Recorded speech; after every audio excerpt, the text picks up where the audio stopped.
Segundo esses autores, os objetivos específicos da metodologia científica é análise das características essenciais que permitem distinguir ciências de outras formas de conhecer, enfatizando o método científico e não o resultado. Então é importante o método para que eu saiba que o resultado ele é válido. Se eu pego um resultado e eu não conheço nem um pouco do método, eu corro muito risco de estar repassando um resultado que pode ter sido elaborado de uma forma falsa. Neste momento que eu gravo esse vídeo para vocês, estamos no meio de uma pandemia.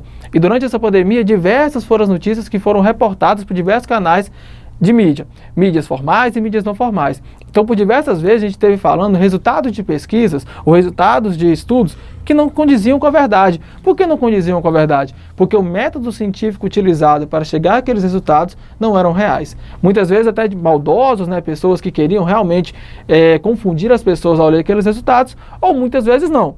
Muitas vezes o resultado foi feito através de uma metodologia científica, mas essa metodologia científica não foi tão útil. Outra função da metodologia científica, análise das condições em que o conhecimento é cientificamente construído. Criação de oportunidades especiais para o aluno comportar-se cientificamente. É importantíssimo que toda formação superior vise a levar um aluno a comportar cientificamente, a pensar cientificamente, a elaborar suas ideias a respeito da sua profissão cientificamente. Capacitação do aluno para que ele leia criticamente a realidade e produza conhecimentos. O que é ler criticamente a realidade? É você observar a realidade e conseguir pensar sobre as formas que levaram a ela acontecer. Então você vê certas coisas acontecendo na sociedade, você começa a pensar, olha, essas coisas acontecem devido a isso e isso. Você hipotetizou, né? Você pensou o porquê, através daqueles conhecimentos que você tinha até ali. Então você quer explicar, quer ter certeza que aquilo ali é correto, que você pensou, então você quer começar a construir um pensamento científico, aí você deve aplicar metodologias científicas. Por que eu não estou dizendo aqui sobre forma de fazer metodologia científica? Porque vai depender da sua área de atuação, da sua pergunta, e através dela é preciso você buscar referenciais teóricos que vão ajudar melhor nessa exemplificação certa de qual metodologia eu uso em cada caso. Criação de vetor de informações e referenciais para a montagem formal e substantiva de trabalhos científicos. Resenhas, monografias, artigos científicos, essa aqui já é a parte da ABNT. Fornecimento de processos facilitadores à adaptação do aluno, integrando a universidade. A metodologia científica tem como finalidade a formação do espírito científico. Orienta o aluno no processo de investigação para que ele possa tomar decisões, ser agente de sua aprendizagem no processo de investigação científica. Qual que é o pressuposto, né, dessa disciplina? O aluno aprende a aprender e também a construir conhecimento. Dois são os motivos básicos de se estudar metodologia científica. O aluno aprender a aprender, através do questionamento e através de observar como uma coisa acontece. Então, não é só olhar, você lembra lá atrás, naquele slide, que eu falo que o mais importante não é o resultado ele é sim muito importante. Quando você pega um livro didático e vai ler sobre determinado assunto, normalmente eles estão trazendo os resultados que obtiveram dos estudos sobre aquele assunto. Se você consegue aprender os resultados, você já é um aluno sensacional. Mas se você consegue aprender, além dos resultados, o método que se usou para chegar a eles, aí sim, você é um aluno excepcional, você é um aluno fantástico, tá certo? Então esse é o caminho da metodologia científica, aprender a aprender. E aí, um segundo passo, que é, uma vez que você já aprendeu a aprender, você consegue construir conhecimento, você consegue dar um passo a mais, além daquele conhecimento que já tinha, através da sua área de pesquisa. Tipo de trabalho científico, gente, vamos falar um pouquinho de cada um deles? Na vida acadêmica, você se depara com diversos tipos de trabalhos acadêmicos ou científicos. Cada um desses trabalhos apresenta peculiaridades, como a sistemática, a investigação e a fundamentação. Porém, é possível visualizar neles um padrão, que compreende, de um modo geral, introdução, desenvolvimento e conclusão. Então aqui, gente, nós estamos falando do tipo de trabalho científico, já é a forma de estar apresentando resultados ou apresentando estudos sobre ciência de forma geral, né, das diversas áreas, é claro. E, basicamente, todo o trabalho científico, ele se pauta em 3 momentos. Um momento que eu introduzo o assunto, então eu falo, olha, esse assunto, ele é tal, ele fala sobre isso, eu estou falando sobre isso em determinado momento, sabe? É a partir disso. Aí eu desenvolvo aquele assunto. A introdução, eu apresento o assunto de uma forma bem básica, resumida, direta. Apresentei. Desenvolvimento, eu já vou detalhar o assunto. Então, vou detalhar as minúcias daquele assunto, vou detalhar cada parte que é importante para o meu trabalho desse assunto. e também no desenvolvimento, é a parte que, por exemplo, eu não vou estar apenas falando desse assunto, como vou estar também dando ideias a respeito desse assunto. Então, no desenvolvimento, você vai escrever como você construiu aquela ideia sobre o assunto, tá certo? Então, é no desenvolvimento o trabalho que tem ali a justificativa, tem a metodologia, né, de umas formas gerais.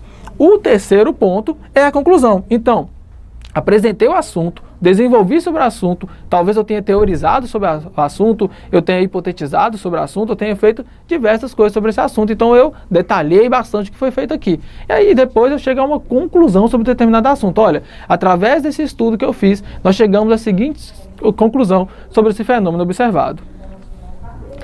Primeiro, os trabalhos científicos, né? Aqueles mais simples, mas que são mais corriqueiros, o que acontecem mais vezes, o que fazemos direto, são trabalhos de graduação, né? Que são elaborados para diversas disciplinas. A gente já começa a aprender a fazer esses trabalhos de graduação desde o ensino fundamental, né? Quando a professora passa os famosos trabalhos de casa, os deveres de casa, são exemplos de trabalhos de graduação. Aqui eu estou colocando como graduação porque, é claro, estamos falando de um curso em pós-graduação, então vocês passaram por esse momento de graduação, ou irão passar, ou estão passando, então vocês terão diversos trabalhos que são mais simples de serem feitos, né? Porque não necessariamente ele cunham atingir a excelência. O objetivo é ver se o aluno aprendeu ou sabe desenvolver a respeito de determinado assunto, sabe desenvolver o básico, se ele aprendeu o básico daquilo ali, se ele tem o mínimo necessário para ser aprovado, etc. Visa oportunizar o desenvolvimento de um raciocínio aos moldes das pretensões científicas. Se esse não for o objetivo ao estar se aplicando no trabalho de graduação, eu acho que esse professor deve repensar essa prática.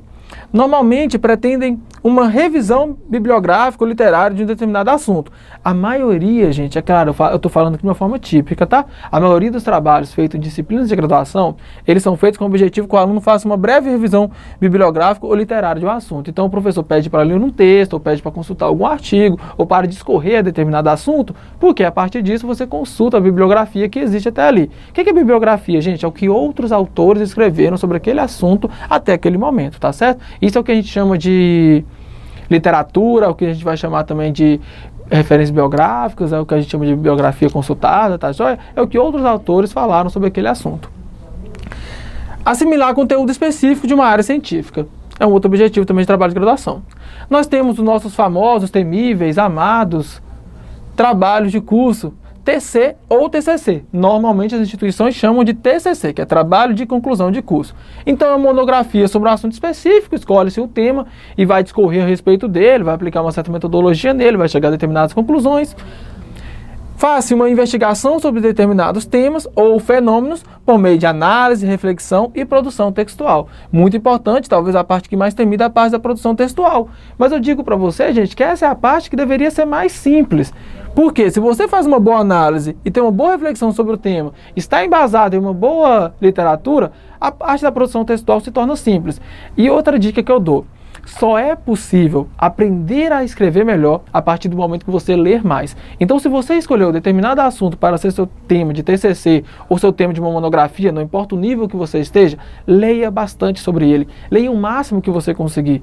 Não estou dizendo para você ler acima do que você consegue. É claro, tem pessoas que trabalham, tem pessoas que têm outras obrigações. A própria faculdade em si já traz nela uma grande carga de horários de trabalhos, horário de concentração, horário que demanda para diversas disciplinas, mas leiam bastante sobre aquele assunto. A partir da leitura sobre o assunto, você escreve melhor sobre ele, tá certo? Então essa parte da produção textual, que é tão temida, pode se tornar mais fácil a partir do momento que você lê um pouco.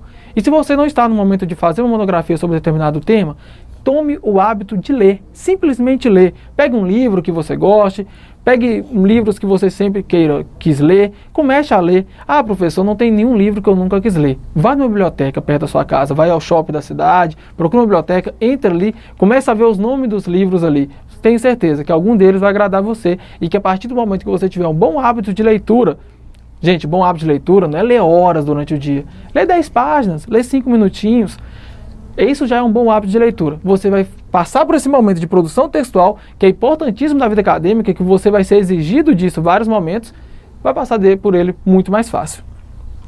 Então acontece uma defesa oral da pesquisa perante uma banca examinadora, outra parte muito temida também, que é quando a pessoa apresenta o seu trabalho para uma banca, essa banca examina o seu trabalho e no final é dito como aprovado ou reprovado. Então, quando é aprovado, normalmente o trabalho de conclusão de curso já está encaminhando a pessoa a estar adquirindo seu certificado de conclusão daquele curso. Uma frase que está na sua apostila que eu gostei bastante, coloquei ela aqui na íntegra. Olha, é propriamente uma pesquisa bibliográfica, o que não exclui a capacidade investigativa de conclusões ou afirmações dos autores consultados. Então, o objetivo principal de um trabalho de conclusão de curso, quando ele foi pensado para ser implementado nos cursos de graduação, é levar o aluno a fazer uma boa investigação bibliográfica. Esse é o primeiro objetivo. Mas aí também a gente pode sair da limitação de apenas uma revisão bibliográfica e pode alcançar novos lugares, fazendo esse aluno fazer uma análise, uma reflexão sistêmica, ou diversas formas que podem estar levando ele a conclusões sobre aquele tema que ele escolheu para fazer, para estudar, né, gente? Gente, uma monografia. O que é uma monografia? Olha, primeiro eu vou começar para vocês dizendo que são comuns certos equívocos em relação à palavra monografia. Aqui representamos uma definição aceita internacionalmente sobre o que é monografia. Vamos começar então com a etimologia da palavra, né? A etimologia da palavra diz que o prefixo grego mono corresponde ao latino solos, que quer dizer o quê? Solteiro, solitário, solicitude. Significa um só, de uma forma resumida. E grafém significa escrever. Então, monografia é um trabalho que você escreve sozinho. É claro, existem monografias que vão ser escritas por duas mãos, mas não tira o cerne da coisa, não tira o principal. É um trabalho que se escreve só. Monografia define um trabalho intelectual concentrado em um único assunto. Essa é a definição internacional, a definição mais aceita no mundo todo sobre monografia. É um trabalho intelectual concentrado em determinado assunto. É exigida para a obtenção do título de especialistas em alguns cursos de pós-graduações, lato sensu, e também é muito comum nas pessoas que se formam em direito. Normalmente, o trabalho de conclusão de cursos delas são feitos na forma de monografias. Alguns autores argumentam que não há razão para falar em três níveis, que não existe, na verdade, uma monografia, uma dissertação ou tese, né? Tal distinção é usada para... Vamos voltar aqui. Alguns autores argumentam que não há razão para falar em três níveis, monografia, dissertação e tese. Por quê? Tanto a monografia como a dissertação, como tese, também o trabalho de conclusão de curso, eles são monografias. Eles são um certo tipo de monografias. Que, na verdade, essa distinção, quanto a falar sobre monografia, dissertação e tese, ela é relacionada ao grau acadêmico. Nós vamos falar sobre cada grau acadêmico de cada uma dessas coisas a seguir, tá joia? Dissertação. Paulatinamente, né, de pouco a pouco, está se destinando aos trabalhos de conclusão de cursos de pós-graduação estrito sensu no nível mestrado. É uma reflexão acerca de determinado tema ou problema, exposições das ideias de maneira ordenada e fundamentada. A dissertação deve ser um estudo mais completo possível em relação ao tema escolhido. Gente, existe aqui uma diferenciação entre o que é um TCC e o que é uma dissertação. O TCC, gente, ele não necessariamente precisa aprofundar tão forte no tema. Não tem que ter uma aprofundação fortíssima no tema. O autor do TCC não tem que ter um domínio total sobre aquela área, sobre aquele tema que ele está estudando ali. Ele tem que aprender bastante sobre ele, tem que fazer uma boa reflexão, mas ele não irá se tornar, a partir de um TCC, um especialista naquele assunto. Vou dar o meu exemplo para vocês, tá certo? Eu sou biólogo e fiz mestrado em Biologia Animal. Durante o mestrado em Biologia Animal, eu trabalhei com um grupo de bivalves. Bivalves são aquelas conchinhas, sabe? Que uma encaixa na outra, que você encontra em praias, né? Também em rios. Essas bivalves, né, dentro daquelas conchinhas que a gente encontra sequinha, tem um animal, tá? A concha faz parte do animal, na verdade, né? Eu estudei bastante sobre eles. Então, no momento que eu estudei, eu escolhi um gênero para trabalhar, né, um grupo de espécies para trabalhar, eu tive que aprender muito sobre esse gênero, muito mesmo, muito mesmo. No TCC você não precisa aprender esse tanto, ele é pouco mais limitado com relação ao que você vai ser cobrado, entenderam? Deve evidenciar o conhecimento de literatura existente sobre o assunto e a capacidade de sistematização do candidato. Então, o candidato ele deve saber bastante da literatura sobre aquele assunto e sistematizar o que é importante dessa literatura para o meu objetivo. É feito sob a coordenação de um orientador. Esse orientador que orienta o trabalho de dissertação, ele deve estar sempre um nível acima do que aquela pessoa pretende. Então, aquela pessoa, ela pretende estar fazendo uma dissertação para o mestrado, então normalmente ela vai ser orientada por um doutor, tá certo? Se ela vai estar fazendo uma dissertação por um nível de doutorado, por exemplo, ela tem que estar sendo orientada por um pós-doc. Professor, isso é obrigatório? Não, é só recomendado, tá certo? Embora não haja preocupação em apresentar novidades quanto às descobertas, o pesquisador expõe novas formas de ver uma realidade já conhecida. Muito importante isso aqui. Qual que é a diferença básica de uma dissertação para uma tese? Na tese, você tem que apresentar uma novidade inédita sobre o assunto. Tem que ser inédito. A ideia que você apresenta ali naquele assunto, ele é inédito, nunca foi apresentado antes. Na dissertação, não necessariamente é inédito, mas você deve evidenciar formas diferentes de ver aquela realidade que já foi observada, já foi apresentada antes. A tese, ela cumpre o papel do trabalho de conclusão de curso, de pós-graduação, estrito sensu, só que agora é no nível doutorado. Caracteriza-se com um avanço significativo na área do conhecimento em estudo. Olha aqui aquela diferença que eu falei básica. Na dissertação, você pode estar olhando uma realidade sobre ângulos diferentes. Na tese, você tem que dar um avanço significativo sobre aquela área que você está estudando.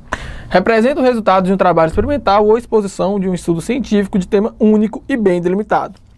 Elaborado com base em investigação original, então o tema escolhido para a tese ele é original, ele é a primeira vez que está sendo apresentado aquele tema, é a primeira vez que alguém está estudando a respeito daquele tema, tá certo? O termo doctor, né, o que significa doutor, né, gente? Segundo o étimo latino, significa aquele que se sabe. Muito importante, gente. O termo doutor, né, ou a forma de tratamento doutor, ele deve ser utilizado para quem tem doutorado, tá certo? Alguns cursos, por uma questão histórica, né, a gente cunhou dar a eles o nome de doutor. Normalmente os primeiros cursos brasileiros, né, na época da República, na época da República não, gente, na época da família real no Brasil, né, que surgiu a primeira universidade brasileira na Bahia, então a gente teve basicamente 3 cursos lá, tinha um curso de engenharia, tinham cursos de medicina e cursos, eu acho que na época chamava advocacia, o que depois eles chamasse direito, eu posso estar errado quanto a isso aqui, tá certo? Sobre o nome, mas se formavam basicamente pessoas formadas em lei, pessoas formadas em medicina e pessoas formadas em engenharia. Aí costumou-se a chamar essas pessoas de doutores, né? Mas eles não são necessariamente doutores apenas por estar fazendo esses cursos. Doutor é um termo que deve ser utilizado para dar à pessoa que... Para tratar, não dá, né, gente? Doutor é um termo que deve ser utilizado para tratar a pessoa que fez doutorado.